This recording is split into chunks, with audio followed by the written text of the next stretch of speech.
So after success of Kishkindhapuri so చాలా మంది fans కానీ వీళ్ళు కానీ కొన్ని క్వశ్చన్స్ మిమ్మల్ని అడగమని చెప్పారు. సో ఆ క్వశ్చన్స్ నేను కొన్ని అడుగుతాను చెప్పండి. సో థియేటర్లో మీ బీజిఎంకి వచ్చిన రియాక్షన్ లైవ్గా చూసినప్పుడు మీకు వచ్చిన ఫీలింగ్ ఏంటి? డెఫినెట్లీ చాలా happy moment and goose bumps experience. ఎందుకంటే ఆడియన్స్ నుండి వచ్చే రెస్పాన్స్ చాలా ఆర్గానిక్గా ఉంటుంది.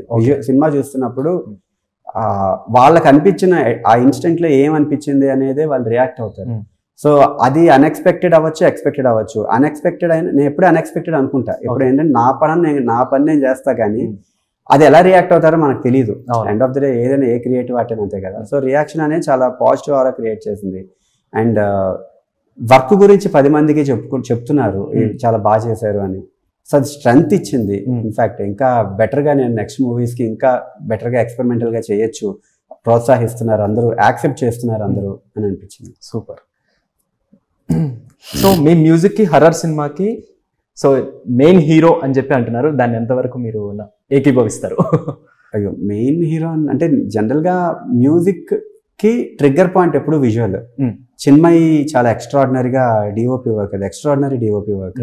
అండ్ ఆర్ట్ డిపార్ట్మెంట్ అంత ఎక్స్ట్రాడినరీ వర్క్ వాళ్ళది. ఎందుకంటే ఆ ఆర్ట్ డిపార్ట్మెంట్లో ఒక ప్రపంచాన్ని క్రియేట్ చేశారు వాళ్ళు. సో ఇదంతా ఒక ట్రిగ్గర్ పాయింట్, మ్యూజిక్ ఎప్పుడో ట్రిగ్గర్ పాయింట్ ఇది కొత్తగా చేయడానికి.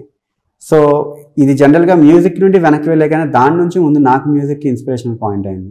సో ఇవన్నీ కలెక్టివ్ కొలాబరేషన్ అని అనుకుంటా. అండ్ మ్యూజిక్ బ్యాక్ బోన్ అనే దాని వెనకాతల, బ్యాక్ బోన్ అనో ఏదో చాలా కామెంట్స్ మీరు అంటున్నారు కదా, చాలా మెయిన్ ఇంపార్టెంట్ పిల్లర్ అయింది అని.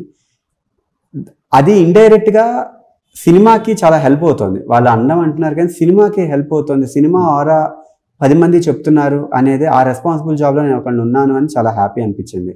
నా వల్ల ప్రొడ్యూసర్స్ అండ్ డైరెక్టర్ చాలా హ్యాపీగా ఉన్నారు. So yeah, very happy for that. Super. So ఏ సీన్కి మ్యూజిక్ ఇవ్వడం మీకు బాగా ఛాలెంజింగ్ అనిపించింది? ఫస్ట్ సీన్ ఏదైతే సినిమా స్టార్ట్ అవ్వగానే ఒక ఎపిసోడ్ ఉంటుందో, అది ఫస్ట్ అసలు టోనల్ కల్చర్ని నేను అర్థం చేసుకోవడానికి, అది అలా అడాప్ట్ చేయడానికి టైం పట్టింది. సో అక్కడ చాలా మంచి విజ్డమ్ అండ్ ఎనర్జీ పెట్టాల్సి వచ్చింది.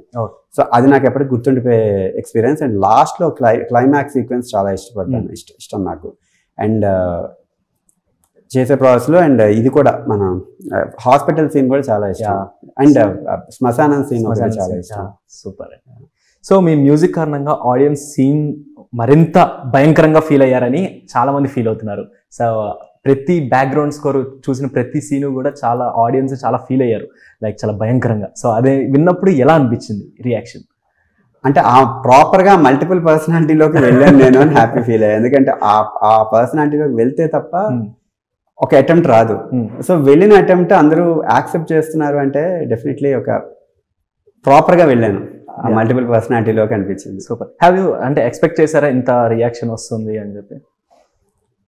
నేను ఎక్స్పెక్ట్ చేశాను. యాక్చువల్ విజువల్ కలర్ చాలా ఎక్స్ట్రాడినరీగా పోర్ట్రే చేశాను. మ్యూజిక్ గురించి అయితే ఎక్స్పెక్టేషన్, విజువల్కి మ్యాచ్ చేయడం కోసం నేను నా వర్క్ నేను చేశాను. ఆడియన్స్ నుంచి రియాక్షన్ పాజిటివ్గా ఉంటుంది అయితే అనుకున్నా. చూసిన వాళ్ళందరూ చాలా పాజిటివ్గా ఎంజాయ్ చేస్తారు మూవీని, ఆ థ్రిల్ ఎంజాయ్ చేస్తారని అయితే అనుకున్నాను నేను. అండ్ ఇంత ఓవర్వెల్మింగ్ రావడం ఇంకా వెరీ హ్యాపీ. యా. సో మీరు ఇచ్చిన ఏ థీమ్ ఇప్పుడు సోషల్ మీడియాలో బాగా వైరల్ అవుతుందని చెప్పి మీరు ఎక్స్పెక్ట్ చేస్తున్నారు? ఇంటర్వెల్ సీక్వెన్స్ ఒకటి బాగా వెళ్తుందని ఎక్స్పెక్ట్ చేస్తున్నా. అండ్ క్లైమాక్స్ లాస్ట్లో ఉన్న క్లైమాక్స్ సీక్వెన్స్ వెళ్తుందని ఎక్స్పెక్ట్ చేస్తున్నా. సూపర్.